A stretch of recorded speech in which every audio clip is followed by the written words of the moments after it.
ایک دفعہ انگلی کے اشارے سے ابو لہب نے کہا تھا نبی پاک کو آپ کا ہاتھ ٹوٹ جائے، اللہ نے فرمایا تبت یدا ابی لہب و تب، تو کہتا ہے میرے نبی کا ہاتھ ٹوٹ جائے تیرے دونوں ٹوٹ جائیں گے۔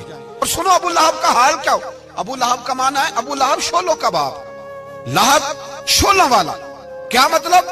ابو لہب اتنا حسین و جمیل تھا کہ اس کے جو رخسار تھے شولوں کی طرح چمکا کرتے، اتنا خوبصورت تھا، لال سرخ رنگ تھا، خوبصورت آدمی۔ عرب میں جب غربت تھی تو اس کے گھر میں اس وقت بھی 2 اینٹیں سونے کی تھی، اتنا مالدار آدمی اور سردار تھا سارے مکے کا، لیکن نبی پاک کی بے ادبی کی۔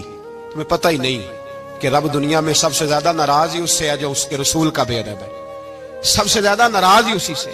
ابو لہب نہ گیا بدر کے موقع پر، ڈر گیا، کہنے لگا میں نے نہیں جانا، مکے میں رہ گیا، نہ گیا جہاد کے لیے، مسلمانوں کے خلاف نہ نکلا۔ لوگوں نے بڑا اس کو لان تان کیا، لیکن کہنے لگا میرے خرچے پہ 4-5 بندے لے جاؤ، میں نہیں جاؤں گا، پیچھے رہ گیا۔ لوگ کہنے لگے بچ گیا، لیکن اس کے جسم کے اندر ایسی بیماری نکلی کہ ریشے سے بھر گیا سارا وجود، ریشے۔ اس کے بچوں نے لے جا کے ابو لہب کو پیچھے ایک حویلی تھی مکے کے باہر، اس میں بند کر دیا، چیختا تھا، چلاتا تھا، بند کر دیا اس کو لے جا کے وہاں پیچھے۔ اور جب اس کو بند کر دیا کمرے میں تو چلاتا تھا، چیختا تھا، کوئی مجھے بچاؤ، کوئی پانی پلاؤ۔ دروازہ توڑ کے باہر نکلا تو چوک میں مر گیا ابو لہب، اتنی بدبو آتی تھی کہ کوئی قریب نہیں جاتا تھا۔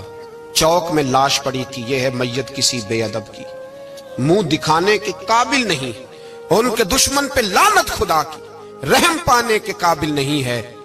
چوک میں لاش پڑی ہے، تبت یدا ابی لہب و تب، چوک میں پڑی ہوئی ہے، کوئی قریب نہیں جاتا۔ اس کے بیٹوں سے لوگ جا کے کہنے لگے تمہارا باپ تھا، شرم کرو۔ ایک ملازم کو پیسے دیے اس کے بیٹے نے، کہا گڑھا کھودو اور میرے باپ کو رسی کے ساتھ پکڑ کے اس میں پھینک دو۔ ایک گڑھا کھودا مکے کی گلی میں اور رسی کے ساتھ پکڑ کر، رسی کے ساتھ باندھ کر اس کی ٹانگ کو گھسیٹ کر اس گڑھے میں ڈال دیا، اوپر سے مٹی ڈال دی، بدبو کا وہ ڈھیر بند کر دیا۔ ابو لہب مکے کا سردار تھا، پر جانے کہاں مردود دفن ہے۔ لیکن میانی صاحب کے قبرستان میں جاؤ، میانی صاحب کے قبرستان میں وہ علم الدین جسے اپنا نام بھی نہیں لکھنا آتا تھا، ہزاروں لوگ روزانہ اس کی قبر پہ کھڑے ہوتے ہیں اور رسول اللہ کی نعتیں سناتے ہیں۔